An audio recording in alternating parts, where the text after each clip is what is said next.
Bye.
àrèrè àtótó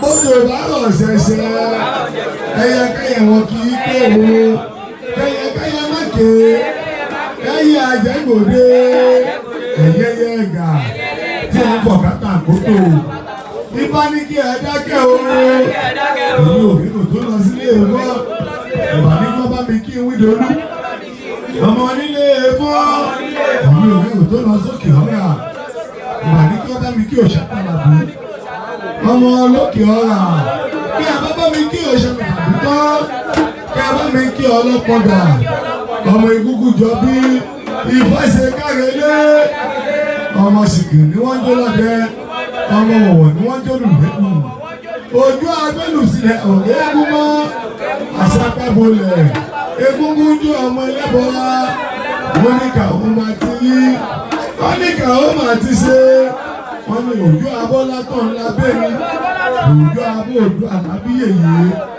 abẹ́rẹ́bẹ́rẹ́ lókè yìí abẹ́rẹ́bẹ́rẹ́ lókè ọ̀hún bẹ́ẹ̀ lọ́wọ́ mọ́bi tí ó sọ̀rọ̀ sí ọmọ kékeré dẹrù wọ́n lé àwọn àgbà ṣàǹkóṣàǹkó wọ́n dẹrù wọ́n lé o kí bá mo ro ọwọ́ mi náà àtẹ́lẹwọ́ mi màmá rí ẹ bá èmi ò jẹ́ èmi ò mú tí mo fi délé bọ́ o àtẹ́lẹwọ́ mi màmá rí ẹ bá èmi ò jẹ́ èmi ò mú tí mo fi dókè ọ̀la àtẹ́lẹwọ́ mi màmá rí ẹ bá èmi ò jẹ́ èmi ò mú tí mo fi dókè ìjẹ̀tì ifá ni mo gbọ́ ó ta sí mi létí ní ọ́nì èrè lè ṣe fọ́lú ifá ọkọ̀ gẹ́gẹ́ o kí o wá ìṣòro tí wọ́n fún wọn ifá ni mo gbọ́ ó ta sí mi létí.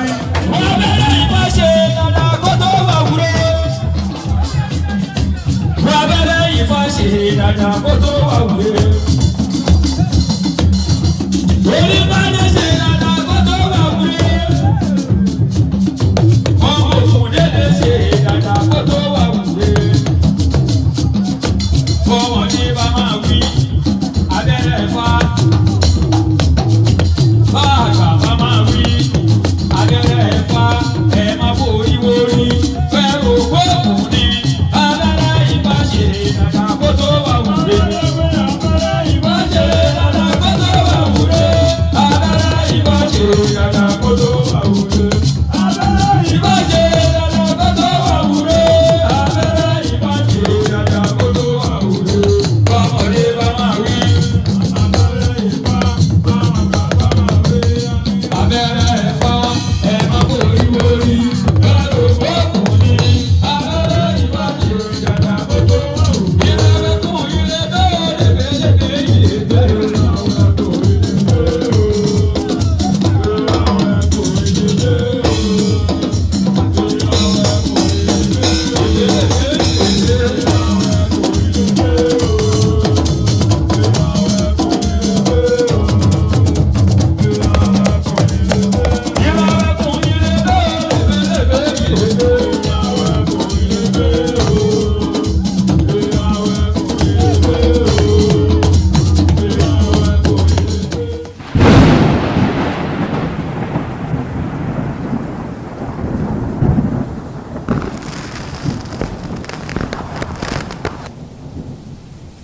ṣetán láti mú àfojúsùn ọlọ́jọ́ pípẹ́ rẹ ṣẹ. bí ọ̀wọ́n gógó àti àìtó oúnjẹ ṣe ń bá àwọn èèyàn fínra. ṣiṣẹ́ àgbẹ̀ kódà bó o jálákọ̀wé tàbí ń gbé lókè òkun. Eastern Homes and Properties ṣàgbékalẹ̀ Flourish Estate ìkànnà balógun tí kò jìnnà sí Gateway Polytechnic ṣàpàdé 15 minutes drive ní. Isnad ṣètò àǹfààní aláìlẹ́gbẹ́ fún ogún ènìyàn tó bá kọ́kọ́ sanwó lẹ̀ tiwọn. ló bá gba 10 kg kóró àgbàdo fún éka kan lọ́fẹ̀ẹ́ tàbí 20 bundles igi ẹ̀gẹ́ fún éka kan lọ́fẹ̀ẹ́ tàbí 500 igi ọ̀gẹ̀dẹ̀ tí o máa gbìn fún éka kan lọ́fẹ̀ẹ́. ní èyí tó o bá fẹ́ nínú ẹ̀. ẹ má gbàgbé pé àǹfààní yìí wà fún ogún ènìyàn tó bá kọ́kọ́ sanwó lẹ̀ 3 million naira ní éka kan. ilẹ̀ oko Eastern Homes and Properties tún wà ní Ìtorí, Ọbáfẹ́ àti Orílẹ̀ Òkò. bí o bá fẹ́ dáko tí kò sì sí ààyè fún ọ láti mójútó ìlànà àti àsọyé wà tó sì máa rówó látòrí ilẹ̀ tó o bá rà. fún ẹ̀kúnrẹ́rẹ́ àlàyé ẹ pè 08104441104 tàbí 0912985960. gbé ìgbésẹ̀ lónìí kí àsìkò òjò tó ń bọ̀ yìí má fò ọ́ ru. iṣẹ́ àgbẹ̀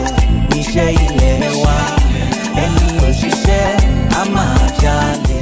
ẹ̀yin èèyàn mi nílé lóko àti ní gbogbo ibikíbi tí ẹ bá ti ń gbọ́ mi, tó bá jẹ́ àárọ̀ lẹ́wà ẹ káàárọ̀, tó bá jọ̀sán lẹ́wà ẹ káàsán, tó bá dẹ̀ jáṣálẹ́ lẹ́wà ẹ káalẹ́. Mo mú ìròyìn ayọ̀ kan wá fún yín ni o nípa Bembeyeke TV. Ẹ jọ̀ọ́ torí Ọlọ́run ẹ máa bá mi wò ó. Ẹ wo ó ní lèmi náà máa ń wò ó. Ṣẹ́rí tí n bá ti ń wò ó, mo máa ń gbàgbé ìrònú.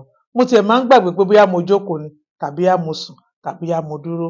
Tẹ́yin náà bá ti ń wò ó, ẹ máa rí ọgbọ́n kan tàbí méjì kan níbẹ̀. Ẹ máa ṣe kí ni? Ẹ máa tẹ̀ sójú ẹ̀ kí ẹ dẹ̀ máa wò ó. God bless you. Bembeyeke TV. Ẹ ṣé gan.